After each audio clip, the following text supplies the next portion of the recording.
इथे मंचावर खासदार आहे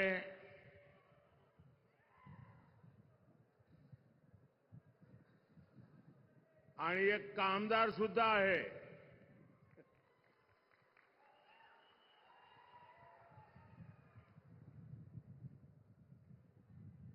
यहां बोलते हैं ना येलकोट येलकोट येलकोट येलकोट येलकोट येलकोट येलकोट येलकोट बालू मामाच्या नावाने बालू मामाच्या नावाने हर हर महादेव. मी महाराष्ट्राचे कुलदैवत विठोबा रखुमाई आणि माढेश्वरी देवी यांच्या चरणी नतमस्तक होतो. तुम्हा सर्वांनाही माझा प्रेमपूर्वक नमस्कार.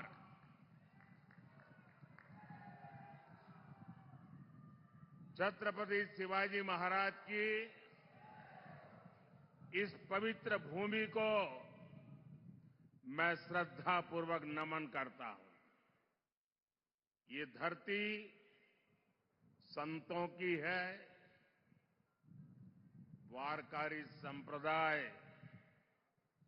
अनेक संतों का आशीर्वाद हम सबके ऊपर है.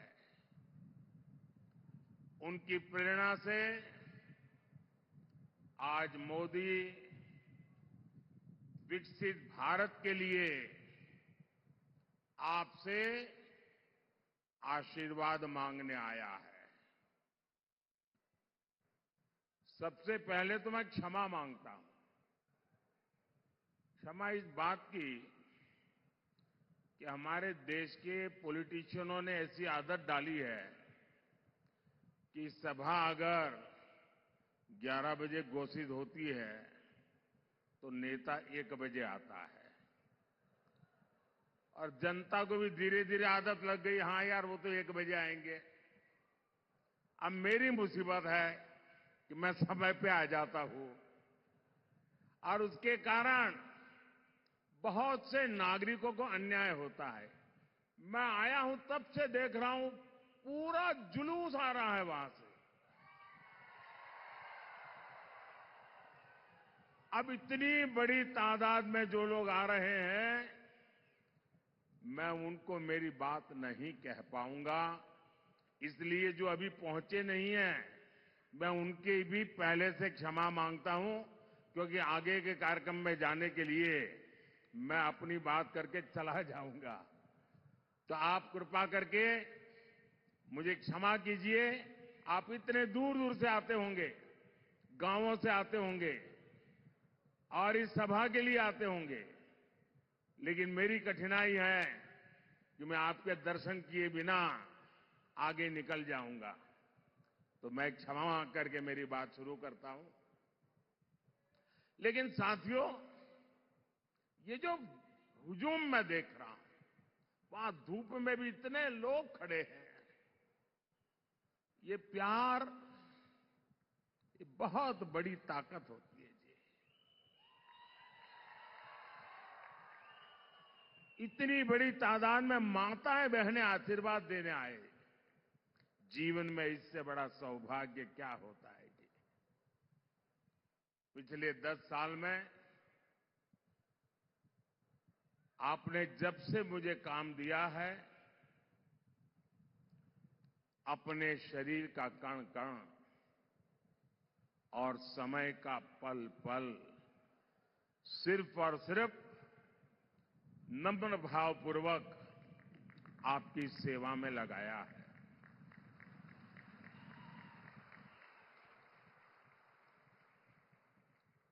आज देश के लोग, महाराष्ट्र के लोग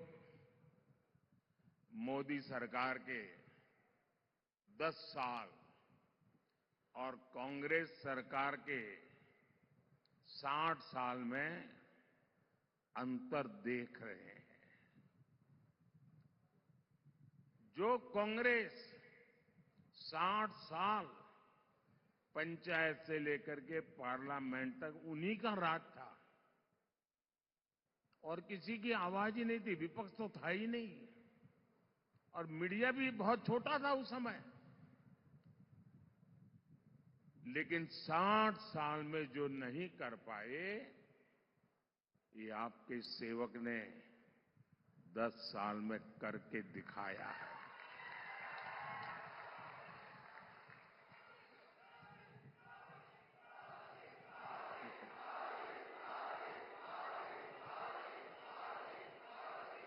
पिछले 60 साल में आपने कई बार कांग्रेस के सभी प्रधानमंत्रियों के मुंह से, उनके सभी नेताओं के मुंह से एक ही बात सुनी होगी, गरीबी हटाएंगे, गरीबी हटाएंगे, गरीब माला जपते रहते ना। और हर चुनाव में गरीब गरीब गरीब गरीब गरीब गरीब गरीब गरीब गरीब गरीब गरीब गरीब गरीब यही माला जपते रहते थे। उससे आगे कुछ नहीं करते थे। आपके आशीर्वाद से, आपके सहयोग से और आपने मुझे जो कुछ भी शिक्षा दीक्षा दी है उसके कारण 10 साल में इस देश के 25 करोड़ लोगों को गरीबी से बाहर निकालने में हमें सफलता मिली है। भाइयों बहनों, आप मुझे बताइए, कोई अगर गरीबी से मुक्त होता है तो आपको अच्छा लगता है कि नहीं लगता है? कोई गरीब का भला हो तो आपको अच्छा लगता है कि नहीं लगता है? जरा माताएं बहनें बताएं, अच्छा लगता है कि नहीं लगता है? अच्छा लगता है। अगर किसी को गरीबी से बाहर निकालते हैं तो हमें पुण्य मिलता है कि नहीं मिलता है? पुण्य मिलता है कि नहीं मिलता है? ये 25 करोड़ लोग गरीबी से बाहर निकले तो इसका पुण्य किसको मिलेगा? इसका पुण्य किसको मिलेगा? इसका पुण्य किसको मिलेगा? इसका पुण्य किसको मिलेगा? इसका पुण्य किसको मिलेगा? मोदी को नहीं मिलेगा। ये जो 25 करोड़ गरीबी से बाहर आए हैं ना, वो जो आशीर्वाद दे रहे हैं, उस पुण्य के हकदार सिर्फ और सिर्फ आप लोग हैं, क्योंकि आपने वोट देकर मोदी को ये काम करने के लिए कहा था और इसलिए इस पुण्य के सच्चे अधिकारी आप हैं। आज 80 करोड़ देशवासियों को उनकी थाली भरी हुई रहती है, उनका चूल्हा जलता रहता है, उनका बच्चा भूखा नहीं सोता है। 80 करोड़ लोगों को मुफ्त खाना मिलता है। इसका पुण्य किसको मिलता है? आपको मिलता है। आपने मोदी को वोट देकर के ये पुण्य कार्य करने के लिए भेजा है। साथियों, जब देश में मजबूत सरकार होती है तो उसका ध्यान वर्तमान के साथ ही भविष्य की योजनाओं पर भी होता है।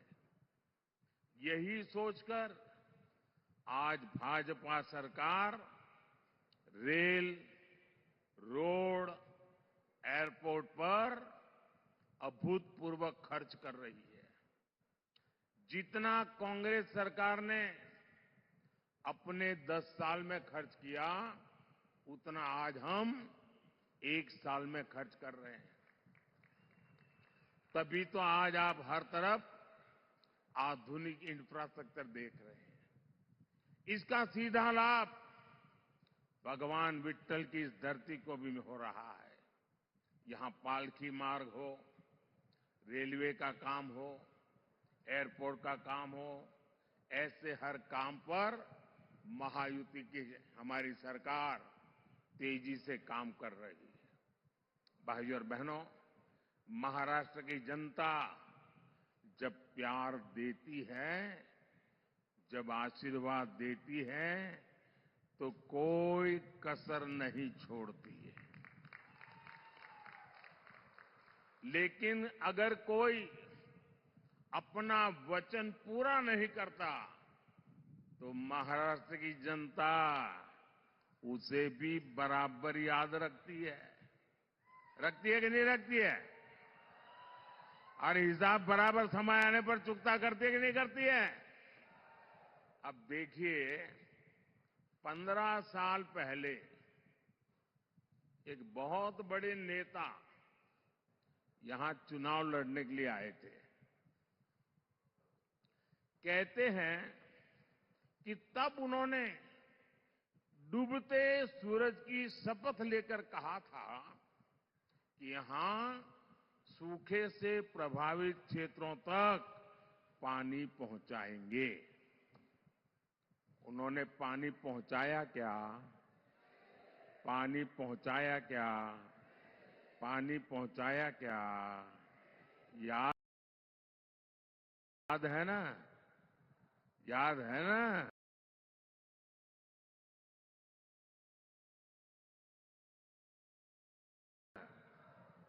अब उनको सजा देने का समय आ गया है। एक वो दिन था और एक आज का दिन है। वो यहां से चुनाव लड़ने की हिम्मत नहीं जुटा पाए। साथियों, विदर्भ हो, मराठवाड़ा हो, बूंद बूंद पानी के लिए तरसाने का ये पाप सालों साल से होता रहा है। कांग्रेस को 60 साल तक देश ने राज करने का हक दिया, काम करने का मौका दिया। 60 साल में दुनिया के अनेक देश पूरी तरह से बदल गए, लेकिन कांग्रेस किसानों के खेत तक पानी भी नहीं पहुंचा पाई। 2014 में देश में 99 सिंचाई योजना ऐसी थी, करीब 100 सिंचाई ऐसी योजनाएं थी जो कई कई दशकों से लटकी पड़ी थी। इसमें भी सबसे ज्यादा 26 परियोजनाएं महाराष्ट्र की थी। सोचिए कितना बड़ा धोखा इन लोगों ने महाराष्ट्र को दिया है। साथियों, हर खेत में पानी पहुंचाना, हर घर तक पानी पहुंचाना, ये मेरे जीवन का बहुत बड़ा मिशन है। 2014 में सरकार बनने के बाद मैंने पूरी शक्ति इन सिंचाई परियोजनाओं को पर लगा दी। आज कांग्रेस की लटकाई वो करीब करीब 100 सिंचाई परियोजनाओं से 63 परियोजनाएं पूरी हो चुकी है। जिस नीलवांडे डैम का इंतजार 50 सालों से हो रहा था, उसे हमने पूरा करवाया। गोसीखुर्द परियोजना का ज्यादातर काम एकनाथ जी, अजित दादा और देवेंद्र जी की टीम तेजी से पूरा कर रही है। हमारी सरकार 5 साल में ही 11 करोड़ से ज्यादा घरों तक नल से जल पहुंचा चुकी है। 10 साल में माइक्रो इरिगेशन का दायरा भी 2 गुने से अधिक बढ़ा है। इसका लाभ यहां केले की पैदावार से जुड़े किसानों को भी हो रहा है। साथियों, जब देश की आजादी के 75 साल हुए, इतना बड़ा उत्सव था, कोई और नेता होता तो क्या करता? कोई एक बड़ा स्तंभ खड़ा कर देता, उस पर अपना नाम लिखवा देता, कोई ऐसी चीज बना कर देगा खुद के नाम पर जड़ देता। लेकिन देश जब आजादी के 75 साल मना रहा था, तब मोदी को खुद के लिए कुछ करने का विचार नहीं आया। सरकार का नाम कमाने का विचार नहीं आया, तब मैंने संकल्प लिया था कि देश के हर जिले में 75 साल के निमित्त 75 अमृत सरोवर बनवाऊंगा। अमृत सरोवर अभियान के तहत अनेकों अमृत सरोवर देश के हर जिले में बने हैं। ये अमृत सरोवर मेरे दिमाग में मेरा किसान था, मेरे दिमाग में खेत था, मेरे दिमाग में सूखे खेतों को पानी पहुंचाने का एक संकल्प था। ये अमृत सरोवर आज की नहीं बल्कि आने वाली पीढ़ियों को भी बहुत काम आने वाले हैं। साथियों, ये हमारा महाराष्ट्र तो सहकारिता की धरती है। यहां के हमारे शुगर कोऑपरेटिव की किसानों को सशक्त करने में बहुत बड़ी भूमिका रही है। मोदी देश की पूरी ग्रामीण अर्थव्यवस्था में सहकारिता के दायरे को बढ़ाने के लिए प्रतिबद्ध है। इसलिए 2019 में जब आपने फिर पूर्ण बहुमत की सरकार बनाई तो हमने पहली बार देश में सहकारिता के लिए अलग मंत्रालय बनाया, अलग मिनिस्ट्री बनाई। हमने देश भर में 10,000 किसान उत्पादक संघ एफपीओ बनाने का अभियान शुरू किया, जिसमें से 8,000 बन भी चुके हैं। यहां महाराष्ट्र में एफपीओ शानदार काम कर रहे हैं। ऑनलाइन बिक्री से लेकर एक्सपोर्ट तक यहां के हमारे किसान उत्पादक संघों का दायरा लगातार बढ़ रहा है। ये हमारी पीएसएस, उनको भी मजबूत किए जा रहा है। इनको सरकार की अनेक दूसरी योजनाओं की सेवाएं देने के लिए भी तैयार किया जा रहा है। आने वाले 5 वर्षों में सरकार का लक्ष्य 2 लाख सहकारी समितियां बनाने का है। साथियों, आप सभी जानते हैं कि जो छोटा किसान होता है उसके पास भंडारण की पर्याप्त सुविधा नहीं होती है, इसलिए उसे मजबूरी में कम दाम पर अपनी उपज बेचनी पड़ती है। अब हमने दुनिया की सबसे बड़ी अन्न भंडारण योजना पर काम शुरू किया है। इसकी जिम्मेदारी भी सहकारी संस्थाओं को दी गई है। इससे किसान को अपने हिसाब से उपज मार्केट में लाने का विकल्प मिलेगा। बीजेपी ने अपने संकल्प पत्र में प्याज, टमाटर और आलू किसानों की उपज की भी चिंता की है। आने वाले 5 साल में देश भर में विशेष स्टोरेज क्लस्टर बनाए जाएंगे। इसका बहुत बड़ा फायदा महाराष्ट्र के प्याज किसानों को होगा। साथियों, ये अगाड़ी वाले किसानों को लेकर के बड़ी बड़ी बातें आज करते हैं। 2014 से पहले जब इनकी सरकार थी तब क्या स्थिति थी, एक किसानों को याद दिलाना मेरा दायित्व है। और मैं यहां किसी की आलोचना करने नहीं आया। मैं देश की जनता को, महाराष्ट्र की जनता को, मेरे देश के किसानों को सच्चाई से अवगत कराना चाहता हूं। 10 साल जब रिमोट कंट्रोल वाली सरकार चलती थी तब यहां के कद्दावर नेता देश के कृषि मंत्री थे। और क्या हुआ था, जब यहां के बड़े कद्दावर नेता दिल्ली में बैठे राज करते थे तो गन्ने का एफआरपी करीब 200 रुपये था। और आज मोदी के सेवा काल में गन्ने का एफआरपी 340 रुपये प्रति क्विंटल, यानी करीब करीब 350 रुपये। जब ये कद्दावर नेता वहां कृषि मंत्रित्व के नाते बैठे थे तब गन्ना किसान अपने एरियर के लिए शुगर कमीशन के ऑफिस का चक्कर लगाते थे। आज ऐसी स्थिति नहीं है। आज देश में करीब करीब 100% एरियर पेमेंट होता है। 2014 में गन्ने का एरियर पेमेंट 57,000 करोड़ रुपए का था और इस साल 1,14,000 करोड़ रुपए की पेमेंट हुई है। इसमें 32,000 करोड़ रुपए महाराष्ट्र के किसानों को मिले हैं। साथियों, इनकम टैक्स को लेकर हमारी शुगर मिल्स 90 के दशक से परेशान थी और ये कद्दावर नेता दिल्ली में बैठे थे। मैं उनको बार बार समझाता था कि भाई, आपके महाराष्ट्र में भी ये कोऑपरेटिव मिले हैं शुगर की, गुजरात में भी है, परेशानी हो रही है। मैं गुजरात का मुख्यमंत्री था, चिट्ठियां लिख रखता था, मिलकर के बताता था, लेकिन 2014 से पहले ये कद्दावर नेता का डिपार्टमेंट होने के बावजूद भी शुगर मिल्स की इनकम टैक्स की समस्या का समाधान नहीं किया।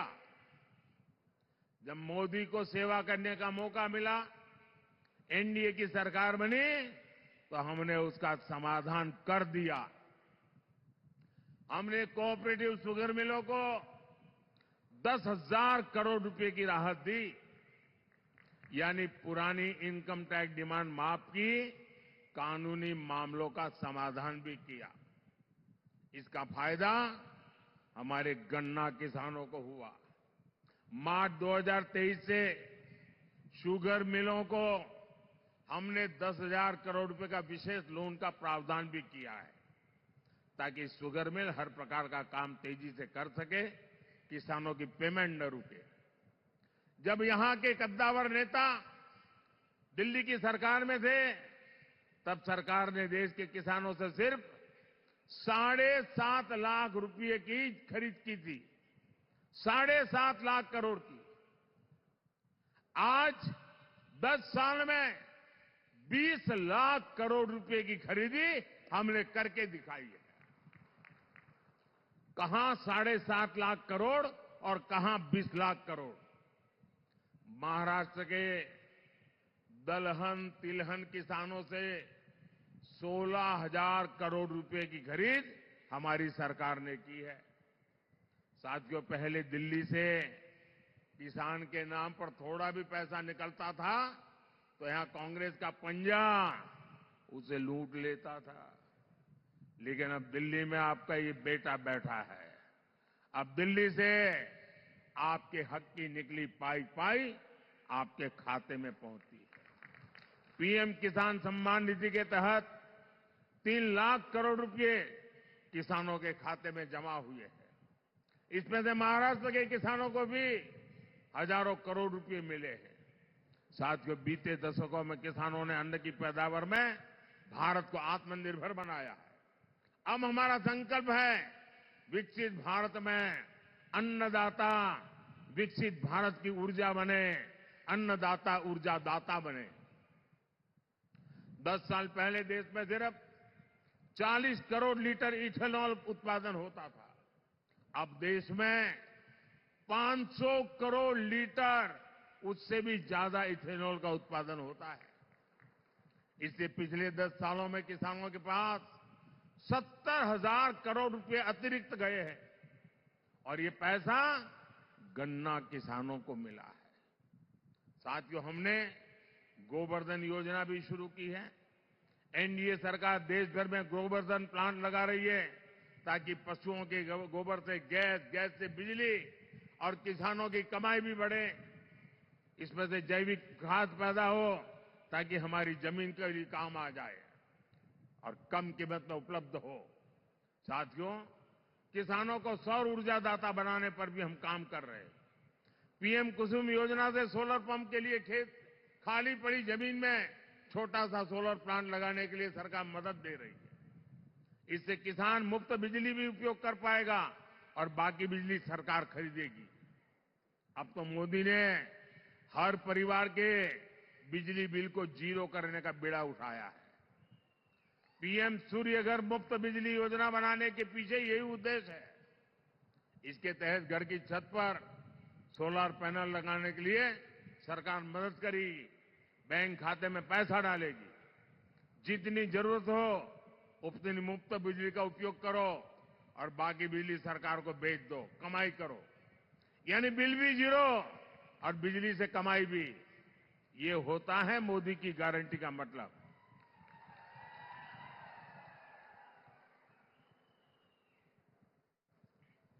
भाइयों बहनों, विकसित भारत बनाने में देश की नारी शक्ति की बहुत बड़ी भूमिका है। मोदी गांव की अपनी करोड़ों बहनों को सशक्त करने में जुटा है। 10 वर्ष में हमने 10 करोड़ बहनों को स्वयं सहायता समूहों से जोड़ा है। आज ये बहनें गांव की अर्थव्यवस्था को गति दे रही है। हमारे प्रयासों से कुछ समय के भीतर 1 करोड़ बहनें लखपति दीदी बनी है। आंकड़ा बहुत बड़ा है। 1 करोड़ बहनें मेहनत करके, कमाई करके लखपति दीदी बनी है। और अब मोदी ने गारंटी दी है कि मैं 3 करोड़ बहनों को लखपति दीदी बनाऊंगा। और तभी तो हिंदुस्तान कोने कोने से हर मां, हर बहन, हर बेटी एक ही बात कह रही है, फिर एक बार, फिर एक बार, फिर एक बार। भाइयों और बहनों, भाजपा के इन प्रयासों के बीच आपको कांग्रेस की एक्सरे मशीन के सावधान रहना है। कांग्रेस के नेता, कांग्रेस के साहजादे गली गली में घूम करके कह रहे हैं कि उनको मौका मिलेगा तो वो आपका एक्सरे निकालेंगे। आपके लॉकर में क्या पड़ा है, आपके बैंक में क्या खाते में पड़ा है, आपके घर में कितना सोना पड़ा है, कितने पैसे पड़े हैं, ये सारा उसका हिसाब किताब लगाएंगे। और फिर कहते हैं वो हम बांट देंगे, ज्यादा जो है ले लेकर के बांट देंगे। इतना ही नहीं, वो एक ऐसे टैक्स की बात कर रहे हैं, आज आप हर मां बाप मेहनत करके कुछ न कुछ बचत करता है, अपनी जरूरत को कम करके बचत करता है, क्योंकि उसके मन में रहता है कि मरने के बाद बच्चों को कुछ दे करके जाऊं, अपने संतानों को कुछ दे करके जाऊं। और इसलिए वो कुछ न कुछ बचत करता है। अब ये कहते हैं जो बचत करते हैं आप, उस पर सिर्फ आपके संतानों का हक नहीं होगा, उस पर सरकार का भी हक होगा। और जो भी आपने बचाया है बच्चों के लिए, वो बच्चों को जाने से पहले आधा से ज्यादा सरकार ले लेगी। अगर आपके पास 10 एकड़ की जमीन है, अब आपको 10 एकड़ की जमीन बच्चे को नहीं दे पाएंगे, 5 एकड़ सरकार ले लेगी। आपने गांव में घर है, शहर में घर बनाया है, तो घर गया समझ लीजिए। अब मुझे बताइए, आपको ऐसी सरकार चाहिए क्या जो आपकी मेहनत का पैसा लूट ले? ऐसी सरकार चाहिए क्या? आपकी संपत्ति छीनने का उनका इरादा, ये खतरनाक इरादा है। ये मार्क्सवादियों का विचार है, इन नक्सलवादियों का विचार है। और इसलिए ऐसे लोगों से एक भी आदमी जीत करके दिल्ली नहीं जाना चाहिए। इन सब से आपको कांग्रेस से सतर्क रहने की जरूरत है। और उनके सारे साथी भी ऐसे ही है। साथियों, आज अयोध्या में 500 साल के बाद भव्य राम मंदिर बना। राम मंदिर बनने से हर कोई खुश है। आप खुश है कि नहीं है? अब मुझे बताइए भाई, कि अंग्रेजों के जाने के बाद, देश आजाद होने के बाद पहले ही दिन राम मंदिर का काम शुरू होना चाहिए था कि नहीं होना चाहिए था? इतने साल क्यों लटका रहा? क्योंकि उनकी वोट बैंक की राजनीति थी, उनके वोट बैंक की चिंता थी, आपकी आस्था की चिंता नहीं थी, आपकी भावना की चिंता नहीं थी, आपकी श्रद्धा की चिंता नहीं थी। कांग्रेस के पास मौका था, लेकिन कांग्रेस ने इस पवित्र काम में सिर्फ रुकावटें पैदा की। जिसकी राम में आस्था होगी वह ऐसे काम कभी नहीं कर सकता। कांग्रेस की राम में ना आस्था है और ही उसके पास ऐसा एहसास है, और उनके सारे चेले चपाटे भी यही है। ऐसा काम कोई डरी हुई पार्टी नहीं कर सकती, तुष्टीकरण के दबाव से गिरी हुई पार्टी नहीं कर सकती। ऐसा करने के लिए जो साहस चाहिए होता है, वो साहस मोदी ने दिखाया है। और डंका की चोट पर 500 साल का इंतजार खत्म हो गया, राम मंदिर बन गया।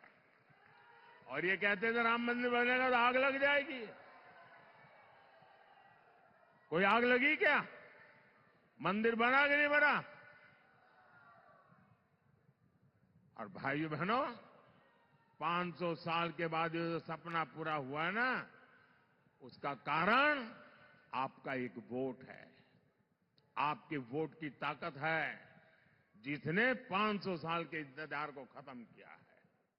इस पुण्य के हकदार आप हैं जिनके वोट की वजह से पवित्र काम पूरा हुआ। भाइयों और बहनों, आपका वोट मजबूत भारत के लिए, एक मजबूत सरकार बनाने के लिए पड़ना चाहिए। अब मुझे बताइए, जिनके पास कभी 400 एमपी हुआ करते थे, वो पार्टी आज 250 पौने 300 लोगों को चुनाव नहीं लड़ा पा रही है। अगर सरकार बनानी हो तो 272 तो सीट चाहिए भाई। वो इतनी लड़ा नहीं रहे तो सरकार बनेगी कैसे? जीतेंगे कैसे? और इसलिए जो सरकार बनाने के लिए लड़ ही नहीं रहे हैं, तो उनके लिए आपका वोट बर्बाद करने की जरूरत क्या है? और इसलिए मैं आपसे आग्रह कर रहा हूं कि आप वोट दे करके सरकार को मजबूत बनाइए। और आप जब वोट देंगे ना, वो वोट सीधा सीधा मोदी के खाते में जाने वाला है।